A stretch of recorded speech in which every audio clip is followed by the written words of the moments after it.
એક વસ્તુ હું તમને કહું, મારે તમને ગાંઠિયાનો ઇતિહાસ કહેવો છે.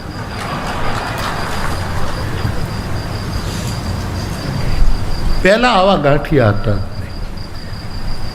દાનાભાઈને ખબર હશે, 50 કે 60 વર્ષ પહેલા ખાલી એક ઝીણા ગાંઠિયા જ હતા, જે લાડવાની અરે લાડવાન ગાંઠિયા.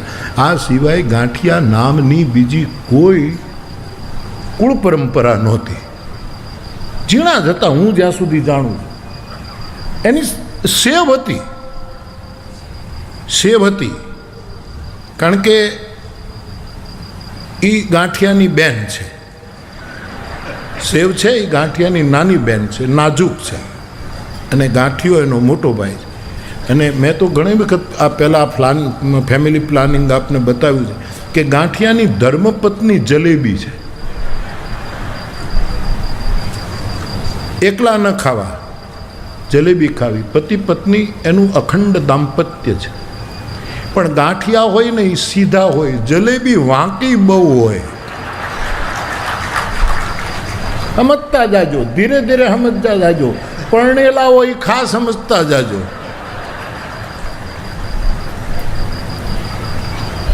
ગાંઠિયો તો બિચારો હાવ સીધો. જલેબી મીઠી બહુ હોય, પણ એ જે ગૂંચળા હોય છે, મરચાં છે ને, એ તળેલા મરચાં એના બાળકો છે. ગાંઠિયા ને જલેબીના બાળકો. એકલા ગાંઠિયા ન ખવાય, બાળકોને ખોટું લાગે. તળેલા મરચાં બાળકોની સાથે ગાંઠિયા અને જલેબી ખવાય. બાળકો છે એની સાથે ખવાય. ચટણી છે ને એ મહેમાન તરીકે આવે છે, ક્યાંક હોય ક્યાંક ન હોય. ક્યારેક આવે, ક્યારેક લીલી સાડી પહેરીને આવે, ક્યારેક પીળી સાડી પહેરીને. ચટણી કેવા રંગની, એ તો મહેમાન છે, અતિથિ. આપણે ખાતા હતા ને આવી ગઈ ને પૂરું થઈ ગયું. એમ હોય. પોપૈયાનો જે ઓલું કરે છે ડૂચો, શું કહે એને?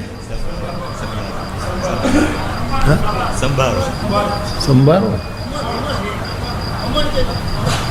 ઓલું નથી પોપૈયાનું? હા, એ તાજું જ છે કે 8 દિવસ પહેલાંનું છે એની ખબર જ ન પડે. મને તો બીક જ લાગે કે આ પેટ બગાડશે. ક્યાં હોય છે તાજું. એ છે ને જ્યાં જમણવાર હોય ત્યાં અમુક લોકો નથી આવતા માંગતા, એ માંગણ છે. એ આવીને ઊભા રહે, એ લોકો એ જ બાપ. મૂળ ગાંઠિયાનું જે કુળ છે, એનો જે વંશ છે આખો, એ મૂળ તો પેલા ઝીણા ગાંઠિયા લાડવાની હારે જે ગાંઠિયા પીરસાય. શું જમવાનું કે? લાડુ ગાંઠિયા. મોહનથાળની હારે ગાંઠિયા, બરફીની હારે ગાંઠિયા, બધાની સાથે ગાંઠિયા. ગોળ ને ગાંઠિયા, ગામડામાં કાંઈ નહીં, ગોળ ને ગાંઠિયા, એ ઝીણા. પછી એની સાથે સેવ ખરી, નાની બેન, એ સેવ. પછી ગાંઠિયા પેલા વણેલા થયા, વણેલા ગાંઠિયા થયા. સાઈઝ મોટી થઈ, વણેલા થયા. પછી પેલા જારીમાં ફાફડા, નાની ફાફડી થાય એવા ગાંઠિયા આવ્યા. બરાબર ને? નાની ફાફડી, એ ગાંઠિયા આવ્યા, એવા આવ્યા. પછી ડિઝાઇનવાળા ગાંઠિયા આવ્યા, એટલે એમાં ચારે બાજુ આમ રેખાઓ હોય, એવા પણ ગાંઠિયા આવ્યા, રેખા.